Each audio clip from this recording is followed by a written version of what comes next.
हुई थी। अच्छा। पहले साल एक बच्ची थी और अच्छी थी बच्ची, बहुत पढ़ने में भी बहुत अच्छी थी। और स्लोली जैसे 12th आया, 12th के एंड की तरफ उसके मार्क्स कम होने लग गए। अच्छा। तो मैंने बुलाया और मैंने एक्सप्लिसिटली पूछ लिया कि भाई कोई रिलेशनशिप है क्या तुम्हारा? पहले तो घबरा गई, क्या बोलूं, हाँ कि ना।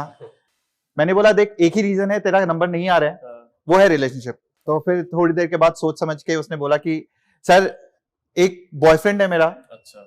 बट दिल्ली में रहता है। Okay. तो मेरा कोई नहीं, मेरा टाइम वेस्ट नहीं होता है। अच्छा। हम रात में डेली बात कर लेते हैं, लेकिन हम पढ़ाई की बात करते हैं और मैं बहुत ज्यादा मोटिवेटेड फील करती हूँ। Okay. मुझे उसी समय समझ में आ गया कि इसके मार्क्स का नीचे जाने का रीजन ये है बिकॉज हम एज ए स्टूडेंट उस एज में समझते हैं कि एक दूसरे से हम मोटिवेशन ड्राइव कर रहे हैं।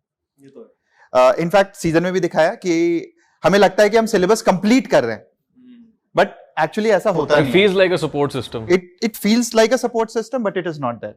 और होता क्या है उस चक्कर में, मैं उस लड़की की बात करूंगा, बहुत इंटेलिजेंट थी, उसका आराम से आईआईटी में अच्छी रैंक आ सकती थी, बट उस साल आईआईटी नहीं हुआ उसका।